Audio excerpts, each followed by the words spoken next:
अस्सलाम वालेकुम। मैं हूं फैसल तारड़। सूरत हाल ये है कि इस वक्त पूरा निज़ाम बंद गली में जा चुका है। एस्टैब्लिशमेंट भी बंद गली में है, पीटीआई भी बंद गली में है। मौजूदा इंटरिम सेटअप जो कि इकोनॉमी को बेहतर करने के लिए आया है और कोई पता नहीं कि ये इंटरिम सेटअप कब तक चलेगा, ये भी बंद गली में है। पीडीएम भी बंद गली में है। नून लीग, पीपल्स पार्टी, मुल्क की इकोनॉमी, सब कुछ पूरा निजाम और सुप्रीम कोर्ट, अदालतें, वकला सब बंद गली में हैं। किसी के पास इस बंद गली से निकलने का रास्ता नहीं है। और जब पूरा निजाम बंद गली में फंस चुका है तो अब हर कोई अपने आप को इस बंद गली से निकालने के लिए कोशिश कर रहा है। हमारे एक दोस्त हैं, वो कहते हैं कि जब देग पक रही होती है उस वक्त सब एक होते हैं, लेकिन जब बारी आती है ना बोटियों की कि किसके हिस्से में कितनी बोटियां आएंगी, उस वक्त लड़ाई हो जाती है। और आमतौर पे कहा जाता है वो हड्डियों पर अक्सर लड़ पड़ते हैं। बहरहाल जी, अब वो लोग जो उम्मीद लगाकर बैठे हुए थे कि एस्टैब्लिशमेंट तो है हमारे साथ, तो लिहाजा हम आ रहे हैं, हमारे बंदे होंगे, हमारे लिए आसानियां ही आसानियां हैं, हमारे जो अपोनेंट थे, हमारे जो हरीफ थे वो बंद गली में हैं, हमारे लिए तमाम रास्ते खुले हुए हैं। अब एस्टैब्लिशमेंट की जरा देख लें। इमरान खान को पकड़ा, जेल में डाला। मकसद ये था कि पीटीआई को क्रश कर करके गोलियां मार के, मुकदमे बना के, यजीदियत, फस्तायत, लाकानूनियत के सारे रिकॉर्ड तोड़ के कोशिश की इमरान खान को लोग भूल जाएं, इस नैरेटिव से लोग पीछे हट जाएं। 0% भी कामयाबी नहीं हुई। अब उनका मकसद यह था इमरान खान को जेल में डाल देंगे, इमरान खान डर जाएगा, कभी जेल में गया तो है नहीं, तो लिहाजा डर जाएगा, बैरून मुल्क नवाज शरीफ की तरह चला जाएगा, लिहाजा फिर इमरान खान से तो जान छूट जाएगी, ये तो जिन बोतल के अंदर बंद होगा, पीडीएम से निपट लेंगे। हुआ ये है, नून लीग ने अलग से एस्टैब्लिशमेंट के खिलाफ महाज खोल दिया है क्योंकि उनके हिस्से में कुछ नहीं आया। उन्होंने सारी कानून साजियां, इंटरिम सेटअप को इख्तियारात इसलिए दिए कि अपना बंदा आ रहा है, लेकिन बंदा तो अपना आया नहीं। पीपल्स पार्टी को यह था कि हमारे साथ अब एस्टैब्लिशमेंट जो है, बलोचिस्तान के लोग हमारे साथ होंगे, साउथ पंजाब के लोग हमारे साथ होंगे, तो लिहाजा हमारे हिस्से में कुछ आ जाएगा। उनके हिस्से भी कुछ नहीं आया।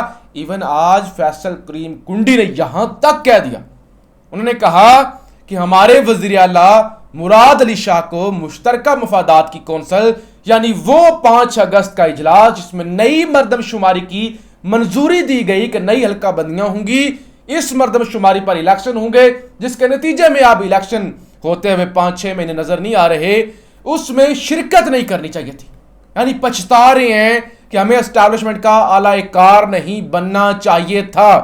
आज नौशहरा के अंदर केपीके का इलाका है नौशहरा, जहां से ताल्लुक है परवेज खटक का, जिसको एक जमात बना के दी कि केपीके के सारे पश्तून तुम्हारी जमात में चले जाएंगे, तुम्हें अगला वज़ीर आला बनाना हमारी जिम्मेदारी है। लिहाजा परवेज खटक जो कि कुछ भी नहीं था जब तक इमरान खान के साथ नहीं था, उसने इमरान खान से बगावत कर दी और अलग जमात बना ली।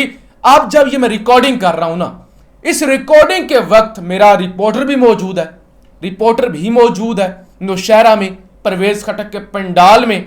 उसने जो मुझे फोटो सेंड की है ना, उसके मुताबिक सारी कुर्सियां अभी तक खाली हैं।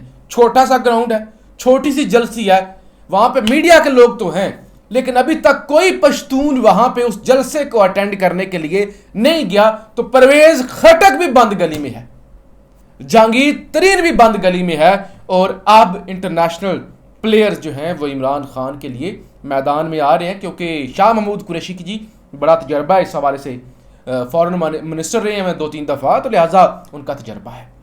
इससे पहले मैंने आपको कल बताया था कि क्राउन प्रिंस मोहम्मद बिन सलमान भी पाकिस्तान आ रहे हैं, और ऐसे वक्त पर आ रहे हैं जब सऊदी अरब और ईरान के ताल्लुकात बहुत अच्छे हो चुके हैं, और तकरीबन 7-8 सालों बाद ईरानी जो वज़ीर ख़ारजा हैं उन्होंने भी सऊदी अरब का दौरा किया है। और ऐसे में फिर जनाब ये इतना अहम दौरा, पाकिस्तान का दौरा होना, और इसके अलावा ऑस्ट्रेलिया के हाई कमिश्नर ने भी शाह महमूद कुरैशी कहते हैं कि हमें नाश्ते पर दावत दी, अमेरिका के सफीर समेत अहम सफीर वहां मौजूद थे।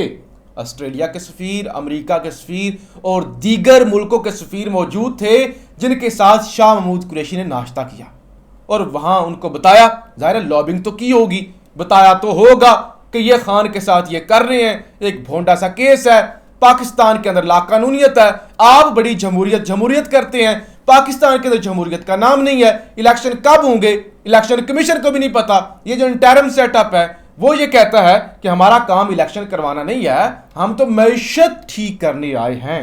तो लिहाजा एक तरफ तो ये मामला हो रहा है, और जो मैंने कहा था ना कि वो बोटियां जब डिस्ट्रीब्यूट होती हैं तो फिर लड़ पड़ते हैं, क्योंकि सारे ही अब एस्टैब्लिशमेंट के खिलाफ एक हैं, पीपल्स पार्टी से लेकर नून लीग तक, पीटीआई पहले से है, और अब नौबत ये आ गई है कि मोहसिन बेग वो जिसको उम्मीद थी कि मुझे वजीर आजम बनाया जाएगा, आपने बड़ा नाम सुना होगा कि मोहसिन बेग वजीर आजम आ रहा है। मोहसिन बेग कहता है निगरान हुकूमत मर्जी से एससीडीसी तब्दील नहीं कर सकती, जहां फैसला साजी हो रही है वहां सियासतदान नजर तक नहीं आ रहे। 9 मई के वाकये की वजह से एस्टैब्लिशमेंट को ज्यादा पावर मिल गई है, अब इनसे कोई सवाल नहीं पूछ सकता। कहते इतनी एस्टैब्लिशमेंट ताकतवर हो गई है, इनसे आप कोई सवाल भी नहीं पूछ सकता। मोहसिन बेग तो यही सवाल नहीं पूछ सकते कि मुझे आपने लारा लगाया हुआ था वजीर आजम बनाने का, तो क्यों नहीं बनाया गया। इसी तरह नून लीग, कल जब पाकिस्तान बार कौंसिल ने कहा ना कि हम वकला मूवमेंट चलाएंगे अगर इलेक्शन वक्त पर ना हुए, तो मैंने उसी वक्त कहा पाकिस्तान बार कौंसिल, पहले तो मुकम्मल खामोशी थी, अब कैसे, क्योंकि पाकिस्तान बार कौंसिल को तो बैक मुकम्मल तौर पे वहां पे जो बंदे हैं वो नून लीग के हैं, तो नून लीग का मुखालफत करना, पीपल्स पार्टी पहले से मुखालफत कर रही है, कुंडी ने कह दिया कि उसके अंदर मुराद अली शाह को नहीं जाना चाहिए था, तो एक तो बात तय हो गई है ना कि एस्टैब्लिशमेंट के खिलाफ अब तमाम जो है स्टेक होल्डर्स अब एक हो गए हैं और एस्टैब्लिशमेंट भी अब बंद गली में जा चुकी है। अच्छा जी, एक बड़ी खबर आज पेशावर हाई कोर्ट से आई है, वो भी आपके सामने रखना चाहता हूं। पेशावर हाई कोर्ट ने जी एक दबंग फैसला दिया है जिसमें उन्होंने कहा कि मजीद लाकानूनियत बर्दाश्त नहीं होगी, मजीद लाकानूनियत बर्दाश्त नहीं करेंगे। किसी को भी एक केस में रिहाई के बाद दूसरे केस में अदालत की इजाजत के बगैर गिरफ्तार नहीं किया जाएगा। आज़ाद अदलिया और कानून की हुक्मरानी ही पाकिस्तान की तरक्की के जामन है। ये आज रिटर्न फैसला आया है पेशावर हाई कोर्ट का। उन्होंने कहा अगर एक केस के अंदर किसी को गिरफ्तार किया होता है उससे उसे जमानत मिल जाती है, तो आप जैसे चौधरी परवेज इलाही को पकड़ लेते हैं, कभी किसी को शहरयार अफरीदी को, कभी अली मोहम्मद खान और इमरान खान के हवाले से भी यही साजिश चल रही है। तो पेशावर हाई कोर्ट ने कहा कि अदालत की मर्जी के बगैर, अदालत की इजाजत के बगैर आप गिरफ्तार नहीं कर सकते। आज शेर अफजल मरवत का भी रात को एक बड़ा सख्त ट्वीट आया था कि पीटीआई के अंदर गद्दार हैं, उन गद्दारों की वजह से मेरी जान खतरे में है, तो उस पर भी पीटीआई ने नोटिस लिया है और कहा है कि शेर अफजल मरवत आए, हमें बताएं क्या मसला है। और इस तरह पब्लिकली शेर अफजल मरवत को यह बात नहीं करनी चाहिए थी, पार्टी के सामने रखनी चाहिए थी। बहरहाल अभी भी हम बाहमी मिलजुल कर यह मसला हल करने के लिए तैयार हैं। शेर अफजल मरवत के पास अगर कोई सबूत हैं, कोई सवाल से चीज़ें हैं तो वो सामने लेकर आए। उस्मान डार के साथ जी बड़ी ज्यादती हो रही है। उस्मान डार की बूढ़ी वालिदा, बहन, बीवी, बच्चे सबको घर से निकाल दिया गया है, घर सील है, फैक्ट्रियां सील हैं और अब वो सड़कों पर आ चुके हैं।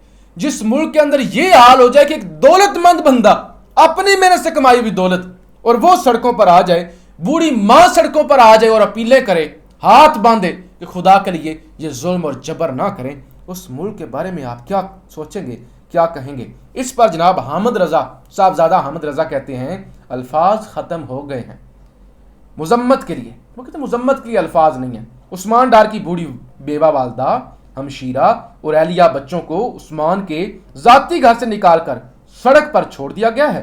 सिर्फ एक बूढ़ी माँ की हालत देखकर आपसे दरखास्त है कि बस कर दें, बस कर दें, ये वहशत और बर्बरियत का खेल खत्म कर दें। माएँ बहनें तो सांझी होती हैं। साहबजादा हामिद रजा। मुईद पीरजादा कहते हैं जिस तरह इमरान खान डटा हुआ जेल के अंदर, मिन्नतें की जा रही हैं कि मुल्क छोड़कर निकल जाओ, वो कहता है नहीं, सवाल ही पैदा नहीं होता। तो वो कहते हैं पाकिस्तान की तारीख में अल्लामा इकबाल का अगर कोई मर्द मोमिन है, अल्लामा इकबाल ने कहा था ना कि मर्द मोमन।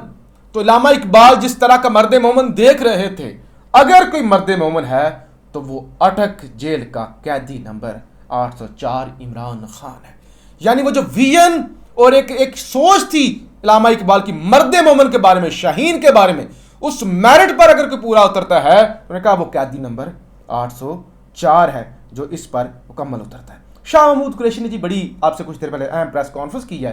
कहते हैं कि चेयरमैन पीटीआई हमारे चेयरमैन थे, हैं और रहेंगे। सब उनकी ज़ात पर सब मुत्तफिक हैं और उनके विजन के साथ जुड़े हुए हैं। पार्टी में क़यादत के हवाले से कोई कशमकश नहीं है।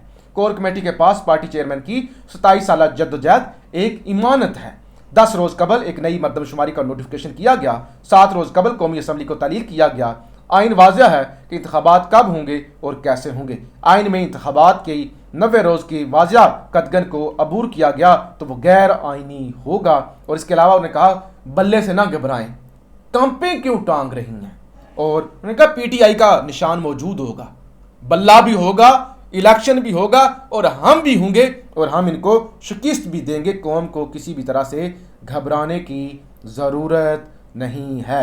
जबकि कहा जा रहा है जी सहूलियात दे दी गई, सहूलियात दे दी गई। रऊफ हसन पीटीआई के तर्जमान है, उन्होंने वाज़ा किया है कि इमरान खान को ताहाल कोई भी सहूलत फराहम नहीं की गई। इखलाकी तौर पर वज़ीर आला सिंध सैयद मुराद अली शाह को सीसीआई की इस इजलास में नहीं जाना चाहिए था जिसमें मरदमशुमारी की मंजूरी दी गई। फैसल करीम कुंडी। अच्छा जी, नैब लाहौर ने साबिक वज़ीर आला पंजाब उस्मान बुज़दार को एक मरतबा फिर तलब कर लिया। उस्मान बुज़दार को 30 अगस्त को ज़ाती हैसियत में पेश करने की हदायत दी गई है। और इसके अलावा जी ज़मान पार्क से गिरफ्तार 20 कारकुनान जो हैं उनको रिहा कर दिया गया है। ये भी एक बड़ी खबर है कि ज़मान पार्क से गिरफ्तार लोगों को अब रिहा करना शुरू कर दिया गया है। और एस्टैब्लिशमेंट के लिए सबसे बड़ा झटका ये है कि इंटरनेशनल ताकतों से मुराद जो वो लोग, वो ममालिक जो देख रहे हैं कि पाकिस्तान के अंदर क्या हो रहा है, वो इमरान खान के हवाले से आवाज़ उठाना शुरू हो गई हैं। पीटीआई ने इंटरनेशनली भी जो पाकिस्तान के अंदर इंसानी हकूक़ की धज्जियाँ उड़ रही हैं उस हवाले से भी लॉबिंग करना शुरू कर दी है। और अब अदालतों के अंदर भी मामलात तेज़ी के साथ आगे बढ़ेंगे। ये अगले जो कल तो आज सैटरडे है, वीकेंड है, कल संडे है, सोमवार से अदालतों के अंदर भी मामलात तेज़ हो जाएंगे। तो एस्टैब्लिशमेंट का जो मजमूई तौर पे एक प्लान था ना, आज शाह महमूद कुरैशी ने यह भी कहा कि ये जो इन्होंने कहा है कि इलेक्शन लेट होंगे, इस हवाले से भी हमारी लीगल टीम दरखास्त तैयार कर रही है। तो मुझे मुकम्मल तौर पे एस्टैब्लिशमेंट का बनाया हुआ प्लान कि इलेक्शन अब हम अपनी मर्जी से करवाएंगे, जब चाहेंगे तब करवाएंगे, फ्लॉप होता हुआ नजर आ रहा है। इमरान खान को जितनी कोशिश की गई तोड़ने की, वो नहीं टूट रहे। लिहाजा इमरान खान को माइनस करने का प्लान भी मुकम्मल तौर पर खत्म होता नजर आ रहा है। नवाज शरीफ की वापसी के भी अभी तक कोई इम्कानात नहीं है। और वो जो चहेते बने हुए थे, आंखों के तारे बने हुए थे एस्टैब्लिशमेंट के, उनको भी अब समझ आ गई है कि हमारे साथ हाथ हो चुका है। जो वीडियो के शुरू में मैंने कहा था सब बंद गली में है, तो इस वक्त जो सबसे ज्यादा बंद गली में है वो एस्टैब्लिशमेंट है। खुद एस्टैब्लिशमेंट है। उनको कुछ समझ नहीं आ रही कि इस बंद गली से अब हमने निकलना कैसे है। पाकिस्तान जिंदाबाद।